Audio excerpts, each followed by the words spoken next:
ഷുഹൈബ് എന്ന് കേട്ടിട്ടുണ്ടോ? ഫ്രാൻസിസ് കരീപ്പായി എന്ന് കേട്ടിട്ടുണ്ടോ? ശാന്താറാം ഷേണായി എന്ന് കേട്ടിട്ടുണ്ടോ? സുധാകർ അക്കിത്തായി എന്ന് കേട്ടിട്ടുണ്ടോ? KP സജിത്ലാൽ എന്ന് കേട്ടിട്ടുണ്ടോ? ഇവർക്കൊക്കെയും കുടുംബം ഉണ്ടായിരുന്നു സീന മാഡം. എനിക്ക് നിങ്ങളോട് വലിയ ബഹുമാനം തോന്നിയനെ. നിങ്ങൾ കേരളത്തിൽ നടന്ന എല്ലാ അക്രമ സംഭവങ്ങളെയും ഒറ്റവാചകത്തിൽ റദ്ദ് ചെയ്തിരുന്നെങ്കിൽ, എല്ലാം ഒരുപോലെ റദ്ദ് ചെയ്തിരുന്നെങ്കിൽ എനിക്ക് നിങ്ങളോട് വലിയ ബഹുമാനം തോന്നിയേനെ. പക്ഷേ താങ്കൾ ഇവിടെ നടത്തിയത് ഒരു ഇടതുപക്ഷ CPM SFI അനുഭാവി നടത്തുന്ന തരത്തിലുള്ള പ്രതികരണമായതുകൊണ്ടാണ് എനിക്ക് അങ്ങനെ പറയേണ്ടി വന്നത്. താങ്കൾ കണ്ണുനീരിനെ പറ്റി പറയുമ്പോൾ എന്തുകൊണ്ടാ ഞങ്ങളുടെ ശരത്ലാലിന്റെ കുടുംബത്തിന്റെ കണ്ണുനീരിനെ പറ്റി പറയാത്തത്? ഷുഹൈബിന്റെ കുടുംബത്തിന്റെ കണ്ണുനീരിനെ പറ്റി പറയാത്തത് എന്താ? കൃപേഷിന്റെ കുടുംബം ഇല്ലേ? ഇവിടെ ശാന്താറാം ഷേണായിക്ക് കുടുംബമില്ലേ? KP സജിത്ലാലിന് കുടുംബമില്ലേ? ഇവർക്കെല്ലാം താങ്കളെ പോലെ വേദന അനുഭവിക്കുന്ന മാതാപിതാക്കളും രക്ഷിതാക്കളും ഒക്കെ ഉണ്ട് മാഡം. അവരെല്ലാം കണ്ണീരിലാണ്. ആ കണ്ണീരിന് കാരണക്കാരെന്ന് പറയുന്നത് CPM-കാരാ. ഞാൻ ഒരിക്കലും താങ്കളോട് മറുപടി പറയണമെന്ന് വിചാരിച്ചതല്ല. പക്ഷേ താങ്കളുടെ ആരോപണങ്ങൾക്ക് മറുപടി പറയാതെ പോകുക നിവർത്തിയില്ല.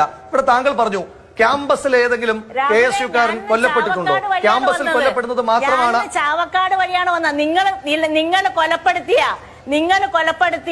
ഒരു ഞാനിന്ന് വടകരയിൽ നിന്നാണ് വരുന്നത്. നിങ്ങൾ കൊലപ്പെടുത്തിയ TP ചന്ദ്രശേഖരന്റെ ഭാര്യ KK രമയ്ക്കൊപ്പം വേദി പങ്കിട്ടിട്ടാണ് ഞാൻ വരുന്നത്. KK രമയ്ക്കൊപ്പം വേദി പങ്കിട്ടിട്ടാണ് ഞാൻ വരുന്നത്. നിങ്ങളുടെ അനുഭവം KK രമയ്ക്കുണ്ടോ? TP ചന്ദ്രശേഖരന്റെ വിധവയ്ക്ക് നിങ്ങളുടെ അനുഭവം ഉണ്ടോ? അപ്പൊ അതുകൊണ്ട് ചർച്ച നടത്തുമ്പോൾ നമുക്ക് ജനാധിപത്യപരമായി പോകാം.